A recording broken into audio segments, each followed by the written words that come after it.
Hello and welcome. My name is Zafar Iqbal, and you are watching the Mojo Story. 25 days after Iran struck Israel with a barrage of ballistic missiles, around 200 missiles targeting what Iran said military installations in Israel, Israel has hit back today. In the early hours, Israel has struck at the military targets in Iran, and it has conducted airstrikes on Iran. This is Israel's retaliation to the Iranian attack on Israel earlier. Israel had vowed that it will carry out that strike, that retaliation, and that has been done today. But what is important, that no nuclear facilities or oil refineries seem to have been targeted by Israel. It's only the military installation, the military facilities that have been targeted, and that's what Israel has said. But will it start another cycle of escalation? Will Iran hit back? To discuss more on this, we're joined by Major General Dhruv Katoj. Welcome to Mojo Story, sir. What is your first thoughts after Israeli strike today? We know that strike has taken place, but we also know that no nuclear facilities have been targeted or oil refineries in Iran. They have not been struck. It's purely an operation that's been carried out to strike at the military facilities. Thank you, Zafar Saab. What you have mentioned, that I'm total agreement with that. We are talking about three types of targets. One is the nuclear facilities. The second is the commercial end of the oil, and the third, of course, is the military targets. Now, had they taken on the nuclear targets, I think this would have been an unending war. It would have gone beyond any scope which is imaginable. It would have been an all-out war. There was no way in which Iran could even possibly think of not reacting. The second part, what is the targeting of the oil facilities. Now, if the oil facilities were targeted, I think the war would have spread back even onto the Saudi oil fields, which would have impacted the entire energy resources of the whole world. The global impact would have been very severe, including on India and China. And the third, of course, was the military targets, which is severe. But the important point to understand in this is the statement which has emanated from Iran, where they have said that the targets have been carried out on Iranian military facilities, but the damage has been minimal. In a sense, they have tried to say that, okay, you've carried out this attack, but nothing much has happened. Now, why have they made a statement to say that the damage has been minimal? It gives them that leeway to say, okay, we've struck you and we created a great deal of damage. You have struck us. You have not been able to carry out any great damage. We can call it quits. I look at it very frankly as an opportunity, and I think it is going to be an opportunity for at least a de-escalation taking place in the Gulf.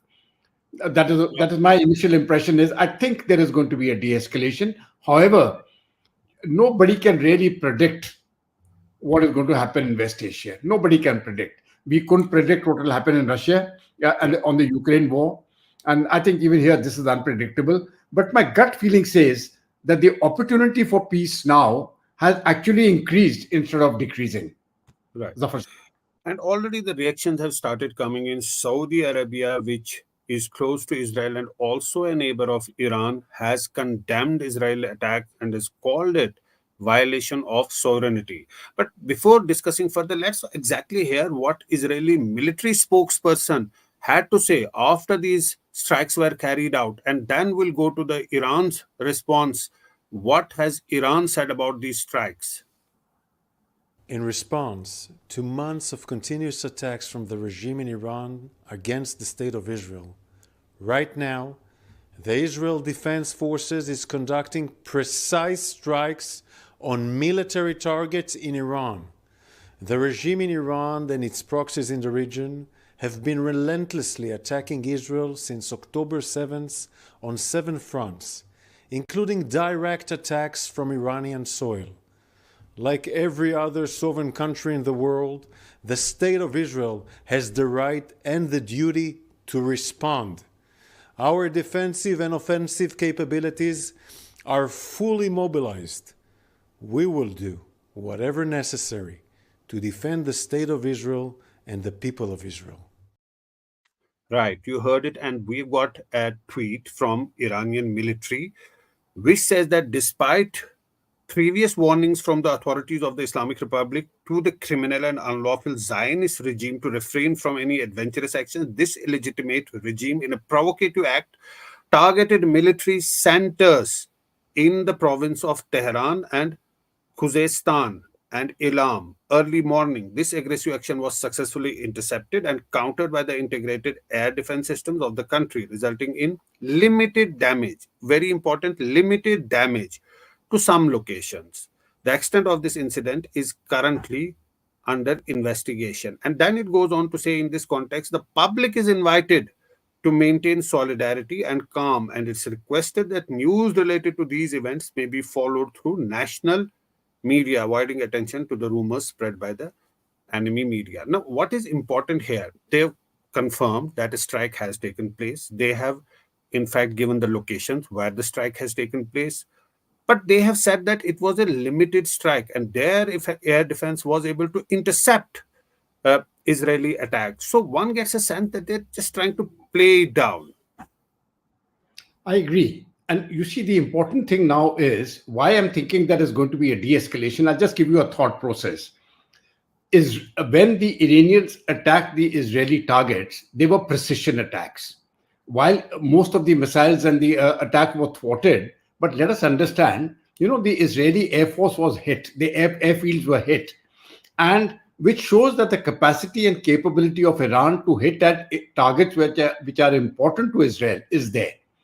Now, Israel has also confirmed to Iran that they have the capacity and capability to go for precision targets of all their value targets within Iran.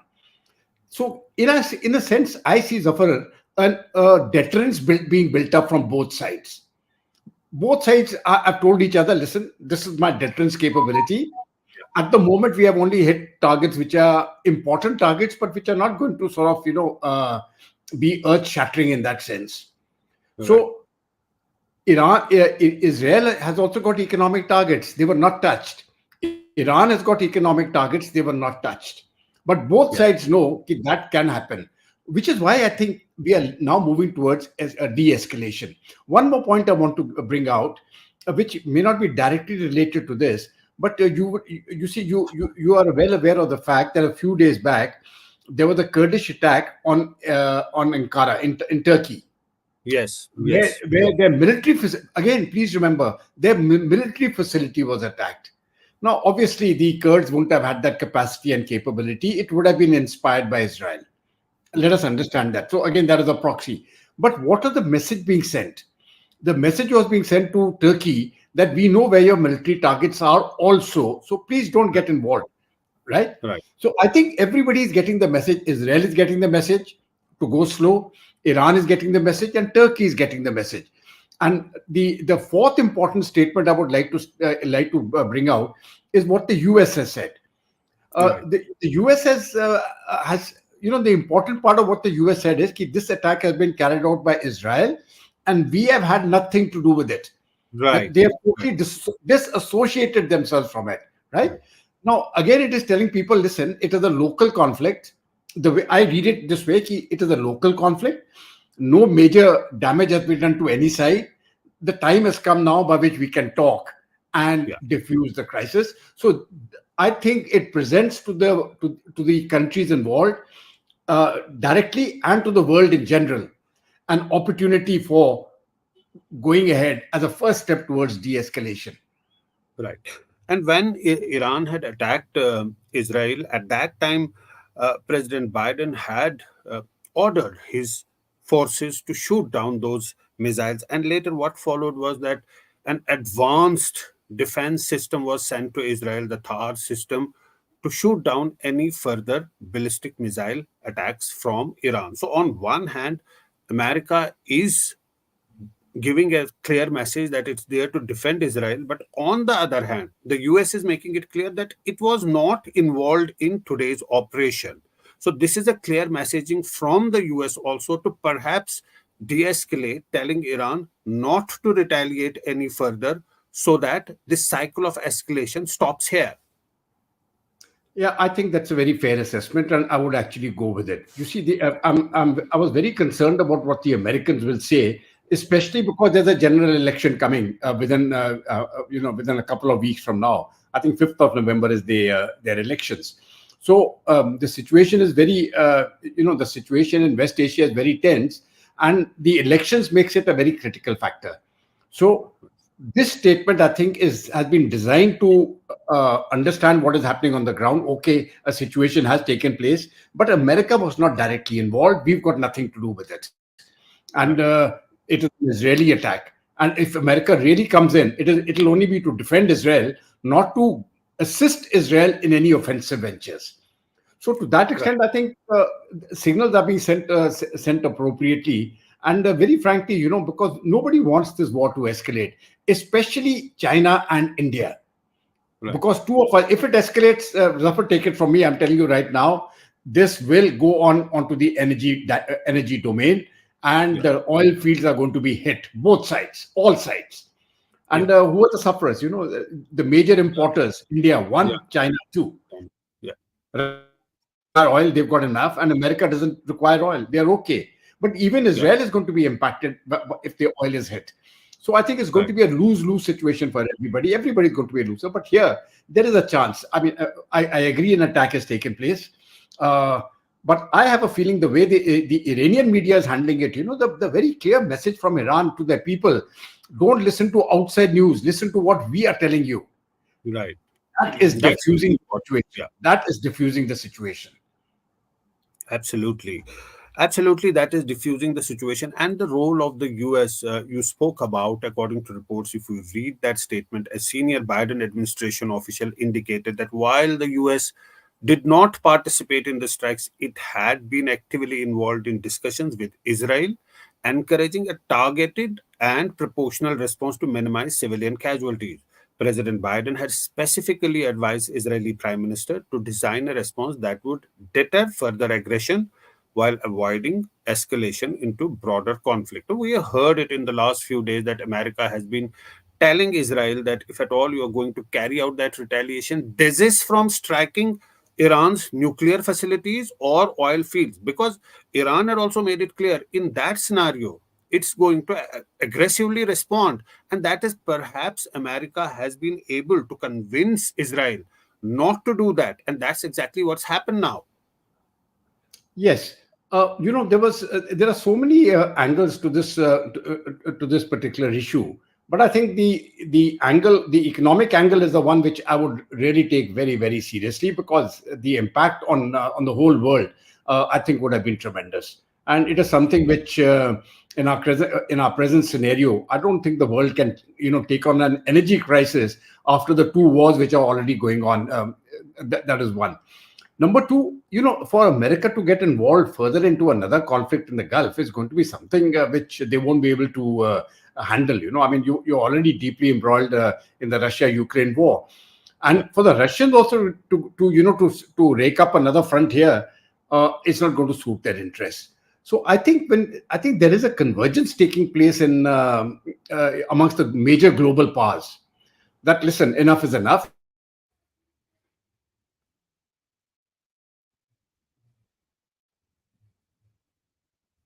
Right. We seem to have some problem with the connection there. What Saab was saying Yeah. that all indicators are there. We have you back. There was some problem in the signal briefly. But General Katoch, the point that I was asking is that what about the public pressure? In that tweet, that is a clearly, very carefully worded tweet from the Iranian military. It's asked its people to calm down, don't get agitated. There is also a public sentiment, a pressure, which drives states to take certain steps, to take certain decisions, military or otherwise. Do you think there won't be any public pressure from the people of Iran for Iran to hit back, or there would actually be a public pressure that they may not be able to control and they will be forced to do something more? Actually, in this particular case, I think the way I have seen the wording of the Iranian statement, they are Yeah. actually telling the public, listen, it's okay. We have handled the situation. That works to the Right. We again seem to have some problem connecting that works to you. the advantage of Iran. It has united the Iranian public, and because it has united the Iranian public, I think there can again be de-escalation. So it's going to, in my view, it's going to work positively. But time will tell. You see, nobody can predict. While a major thing like this may go unresponded to, there may be another minor issue which can create a flashpoint. We don't know. But I have a feeling things are going to settle down now, and it is my earnest hope and prayer, as far as this situation is concerned, to tell the Hamas leadership in the Gaza Strip, please return those prisoners. There are 100 of them. It will not serve any purpose to keep them any longer. This is an opportunity which has been given now. Return those prisoners, and I think Israel will certainly stop operations. I've got no doubts about it. Yes, Zafar. I was coming to that point only. We go back to the basics where it all started. Hamas carried out strikes inside Israel. Israel hit back in the Gaza. And since then, that war is going on. Leaders of Hamas have been killed by Israel.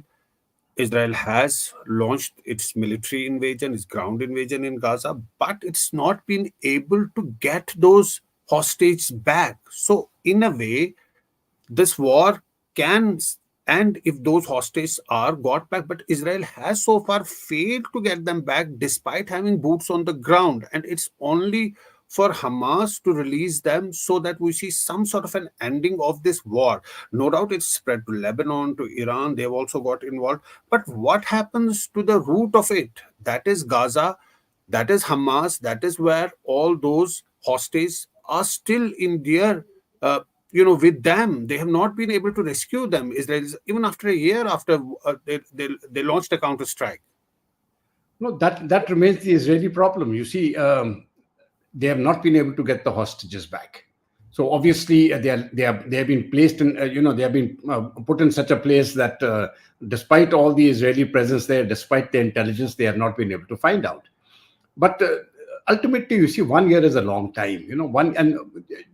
Let's face it. Who's suffering? The common people are suffering from all sides. Now, Israel, they need those prisoners back. Otherwise, the Israeli public will not let go. Even if one person is left, they're saying, please get him back. But I am certain, you see, because once the prisoners come back, then as far as the Israeli public is concerned, the pressure on the government from the public side ceases. Yeah. And there will be a pressure on them to listen. Now let's get on to a ceasefire. How the political situation will be resolved, that's a different issue altogether, you see. But at least, what we need now is for the bullets, for the missiles and the bullets to stop firing at each other. That is important, and that can take place if the hostages are returned. If they are not returned, I think that war will continue. And I hope better sense prevails. And people say, okay, send them back, and the condition should be that, okay, there will be a ceasefire. Now, that can be arranged. And Israel, I think, will be quite amenable to a ceasefire if the hostages are returned.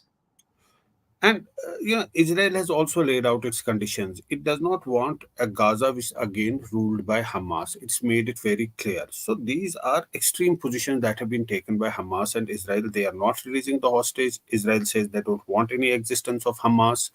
But amid all of this, we spoke about the pressure of the Iranian public on its leadership. What about the pressure from the people of Israel on Netanyahu? We've seen protests happening in Israel asking Netanyahu to quickly wind this up, to get back those hostages and go into some sort of a ceasefire. No, Zafar, I have spoken to many Israeli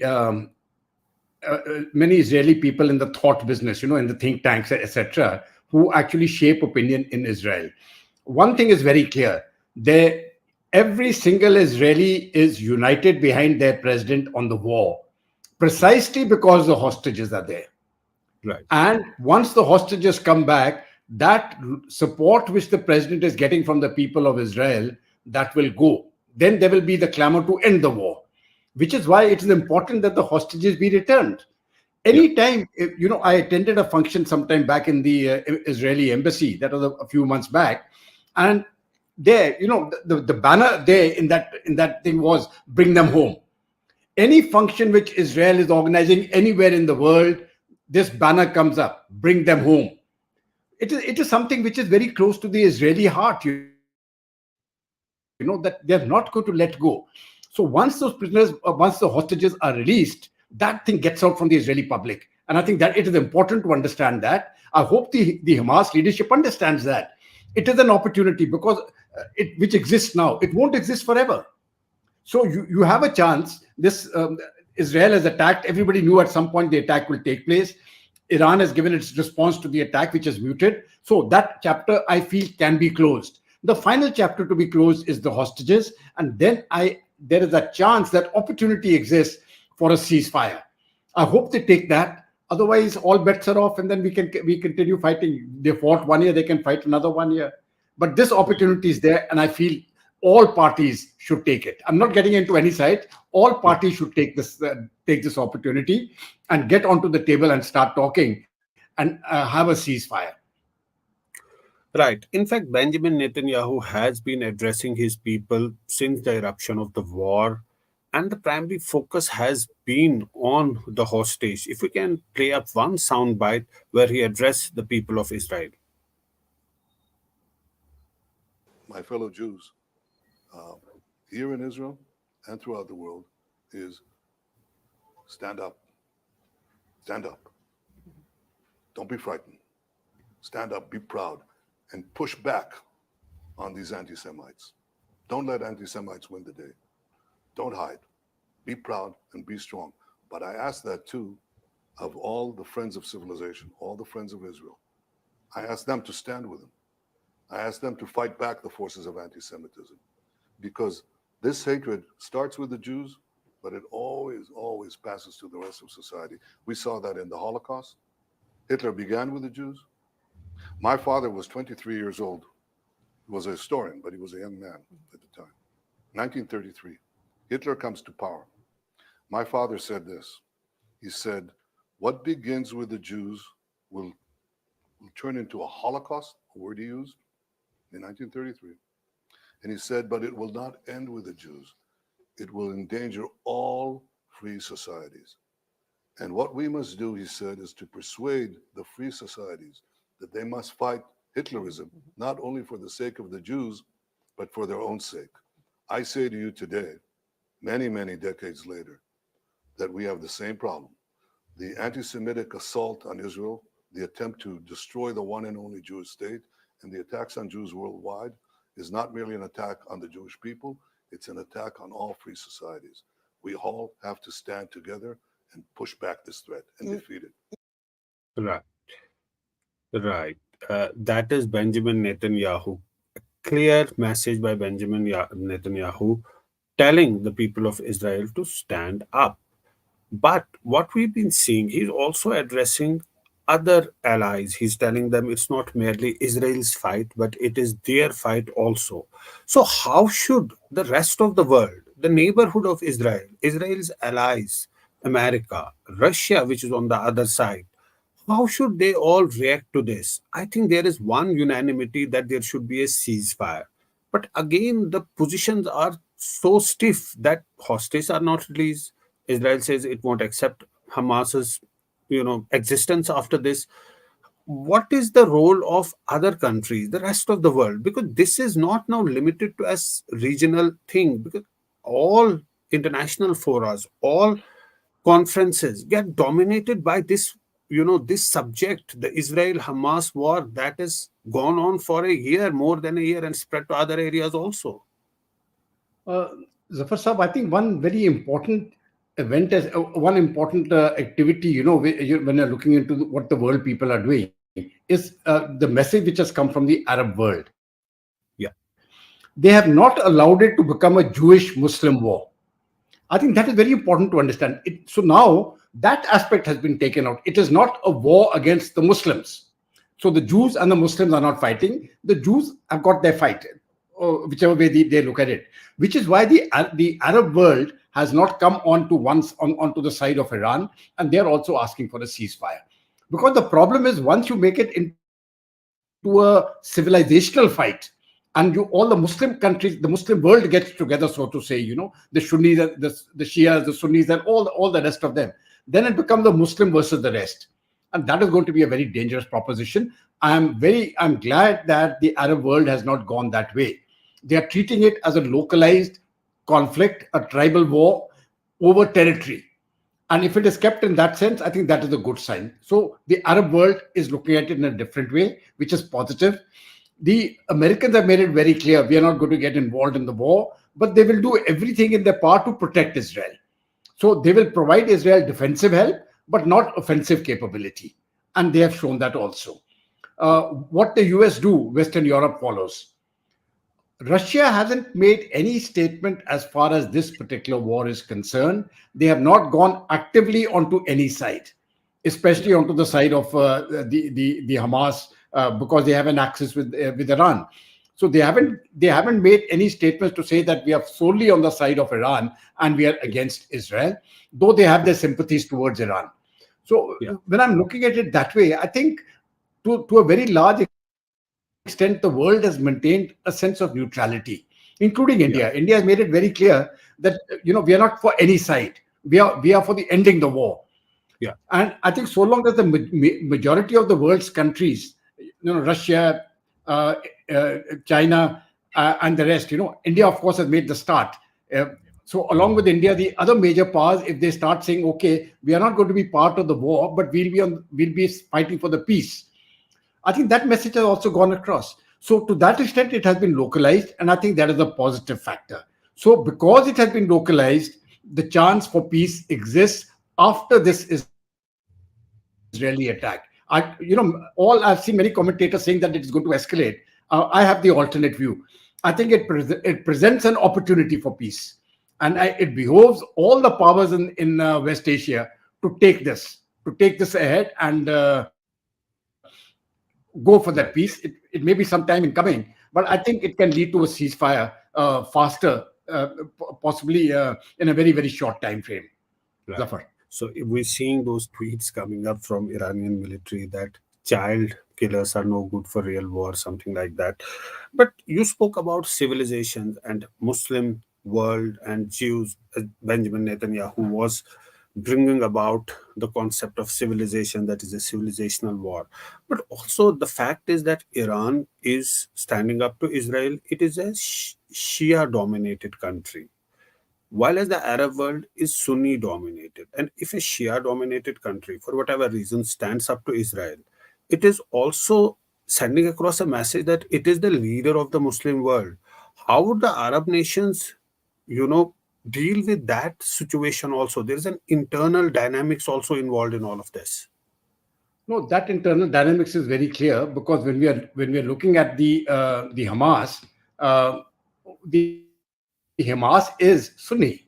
You see, the Hamas is Sunni, and you're looking at the Iranians, which are supporting them. So the larger message, of course, within the Islamic world, if I can call it that, the Islamic world is not one unit or something. Yeah. It's a very there are many components to it. But when we're Yeah. looking at it as the Islamic world, Yeah.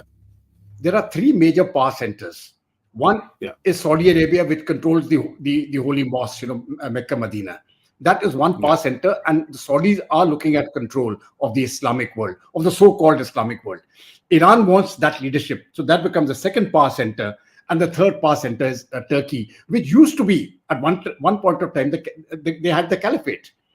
So they think that they are the original caliphs, and that they want that power. So this triangular contest within the Islamic world, I think, will continue.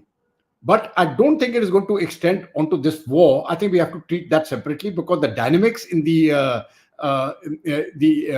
conflict between Iran, Hamas, and Hezbollah, that dynamics is totally different to the dynamics which is taking place in the Islamic world. But that Huntington's clash of civilizations, Yes. I don't think we don't want that to play out, because if that plays out, then it's going to be a very dangerous situation. Which is why I think we should, the Arab world, I think, has behaved very responsibly. It has not become, for the Arab world at least, it has not become a civilizational war. It is a localized conflict, and I hope they keep it that way. Right. Zafar. Right. An important point there.